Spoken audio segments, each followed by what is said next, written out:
qui sont situés là-bas. On prend cet extrait des manifestations au Mali.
Pour dire à la France de foutre le camp du Mali. Peut-être que le mot est fort, mais c'est vraiment le mot. Il faut appeler les choses par leur nom. Nous ne voulons plus des forces françaises. Parce que tout simplement, la politique que la France est en train de faire ici au Mali est une politique digne de l'impérialisme. Diviser pour mieux régner, diviser pour mieux piller. Nous ne voulons plus des forces françaises. Donc nous disons à la force Berkane de plier bagages et de foutre le camp du Mali. Et nous disons également à la MINUSMA de plier bagages et de foutre le camp du Mali.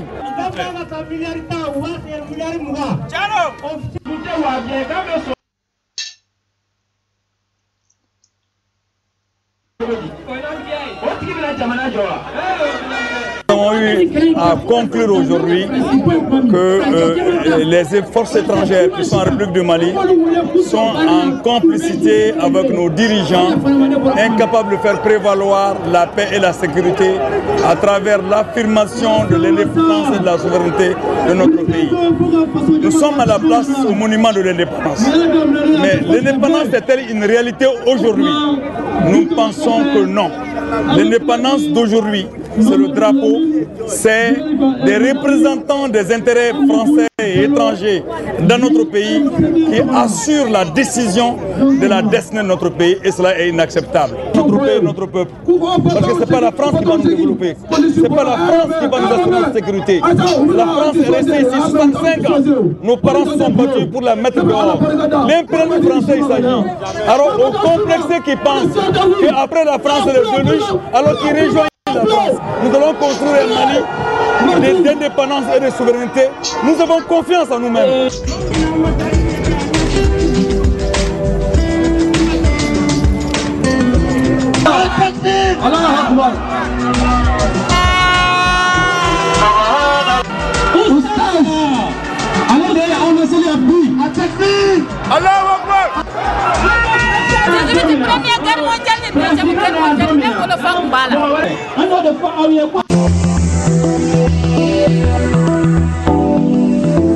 Sur ce plateau, président Bandakani, est-ce juste un problème d'incapacité des forces ou de la présence de la sécurité ou des forces françaises de pouvoir assurer la sécurité, ou un problème de fond, c'est-à-dire celui-là du refus même de la présence actuellement? Il faut d'abord revenir sur ce qui explique la présence de ces forces-là. De manière historique, on sait que ces forces-là sont le reliquat du système militaire colonial. Le système militaire colonial avait pour fonction première de garantir les intérêts du colon. Et la configuration n'a pas changé. C'est ça le problème. Ne parlons pas comme si nous ne savons pas ce que nous disons. Qu'est-ce qui explique ces bases militaires en Afrique? C'était des bases militaires qui avaient pour fonction, je le dis, qui constituaient ce qu'on appelait le système militaire colonial, dans le cadre de la répartition des colonies entre les puissances, chacun sauvegardait son précaré par sa présence militaire. Alors, d'autres pays ont démantelé les bases militaires, les colonies, il y a eu la décolonisation. Le seul pays au monde qui n'a pas décolonisé s'appelle la France. Non, le seul pays au monde qui n'a pas décolonisé, ce sont de fait, il n'y a même pas débat. Les accords qui maintenaient les pays africains dans la zone franc, l'ECO, l'ECO c'est un projet colonial en plein 21e siècle. L'ECO, c'est-à-dire en plein 21e siècle, un pays dit « je vous le colonise ». Alors, donc, et avec les bases militaires, la panoplie est restée. La monnaie récemment réformée. C'est le franc CFA. C'est le franc CFA. Oui, moi. C'est le franc CFA. Ce n'est pas le nom là, c'est pour tromper les naïfs. C'est le franc CFA. Donc, analysons dans les propos de la France et ça explique tout. Ne prêtons pas à la France les sentiments qui ne sont pas les siennes. Oui. Quand la France dit en plein 21e siècle, si je retire mes troupes en Afrique, les terroristes vont submerger les États africains. Ça veut dire quoi? Ça veut dire qu'elles ne luttent pas contre le terrorisme. Il ne faut pas faire, on appelle ça raisonnement logique. Hein. C'est-à-dire, allez, au cours moyen 2, dans la 6e, tout ça termine. On vous apprend le raisonnement logique. C'est-à-dire, la France dit ceci. Si je retire mes troupes, ça veut dire, vos États seront submergés par les terroristes. Ce qui veut dire, premièrement, ce n'est pas une affaire de compétence des États africains, non. Ça veut dire que la France n'est pas là-bas pour lutter contre le terrorisme. Parce que si elle luttait contre le terrorisme, elle ne dirait pas ça. Elle aurait fait disparaître les terroristes. On n'a pas besoin d'être un savant pour comprendre ça. Ce sont des faits, sauf pour ceux qui refusent de voir ces faits-là. Donc, lorsque M. Macron, quelques moments après son élection comme président en France, si on peut appeler ça une élection, la vérité c'est que c'est un placement, on l'a placé au pouvoir. Donc, après son placement au pouvoir par les Rothschild, alors, au lieu d'aller, quand il rend visite au Mali, qu'est-ce qu'il fait? Au lieu d'aller à Bamako, il va où? Vous avez oublié? Il va où? À Gao. Alors, il y a plus grave. Au nord. Il y a plus grave. Quand il va à Gao, là où il y a la base militaire française, il convoque Ibeka de venir le voir là-bas. Vous avez oublié ça? Vous avez oublié ça? C'est-à-dire, le Mali a une capitale qui s'appelle Bamako. Un aéroport international. Il y a tout là-bas, l'aéroport international, tout. Il arrive, il préfère aller à Gao, il n'y a pas l'aéroport international, il y a une piste militaire. Et quand il va là-bas, il convoque Ibeka. Et quand le président Ibeka est ce qu'il est, il prend aussi ses pieds et s'en va là-bas, à Gao. Alors après vous expliquer quelques mois après, on vous dit qu'il y a l'État d'Azawad qui a proclamé son indépendance. Mais pourquoi les Africains font comme s'ils ne voient pas ces choses-là? Qu'est-ce qu'on peut faire comme si on ne voit pas ces choses-là? Donc, troisième élément, je regardais une émission sur une chaîne française, sans publicité, France 24. Je regarde souvent Maître Biliga, parce qu'il faut qu'on sache ce qu'il pense. Je regarde. Et lorsque le président Macron a fait son discours à la faveur du sommet de l'OTAN, il a dit sa phrase terrible qui a fait beaucoup de bruit en Afrique. Il dit il faut que les présidents africains du Sahel clarifient leur position à l'égard de la France.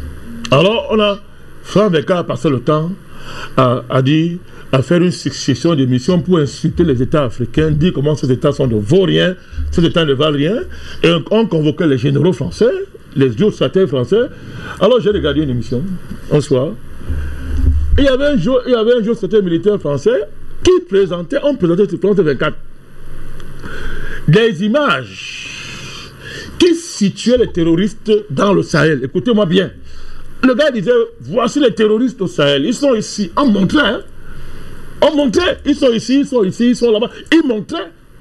Connu par l'État français. France 24, si vous fouillez, il y a les archives des images. Là. Donc, c'est un militaire français, un jour c'était un militaire français. Donc, ils connaissent où il y a les terroristes. Ils savent que demain, tel terroriste sera ici. L'autre sera là-bas.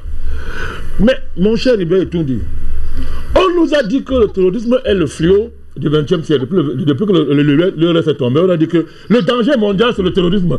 Et il y a une coalition mondiale pour lutter contre le terrorisme.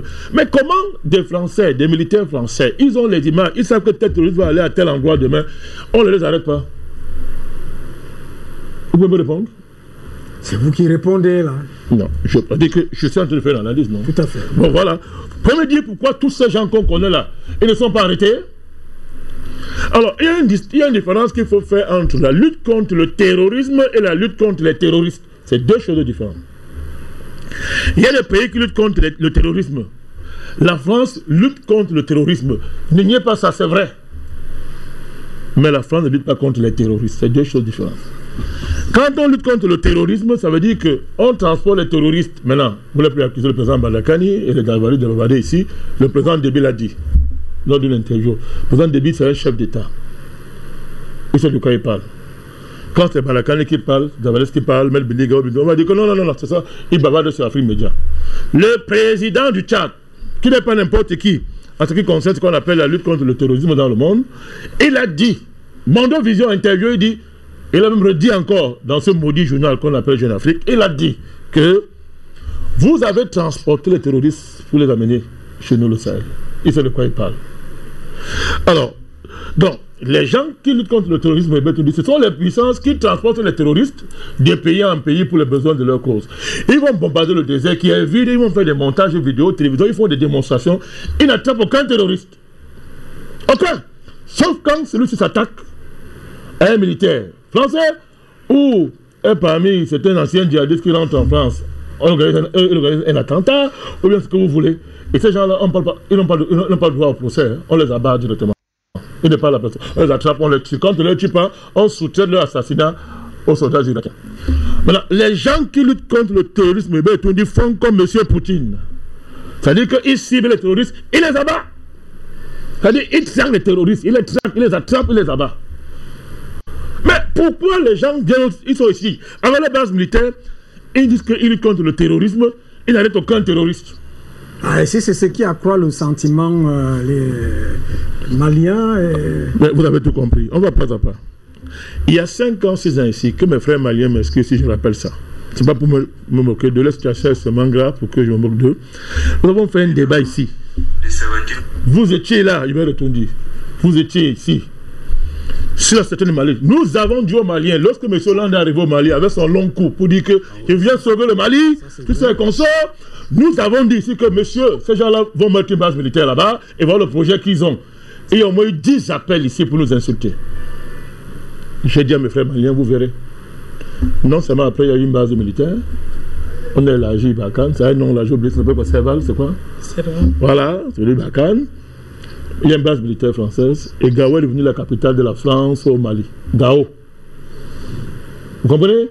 À l'époque, le président Avec votre permission, les téléspectateurs, vous gardez votre idée. On va prendre Abou qui, en fait, sont nombreux, ils ont beaucoup patienté. Monsieur Abou, vous nous appelez depuis l'Angleterre. Merci pour votre patience, votre contribution avec cette analyse du président Bandakani que vous suivez certainement depuis l'Angleterre. Bonsoir, le doyen des journalistes d'Afrique Média, Hubert Ntoudi. Je salue Boudjou, je salue Bikoro, Biligad et mon président Bandakani que j'adore. Hubert Ntoudi, permettez-moi 1 minute seulement de parenthèse. En tant que président autoproclamé des téléspectateurs d'Afrique Média, j'aime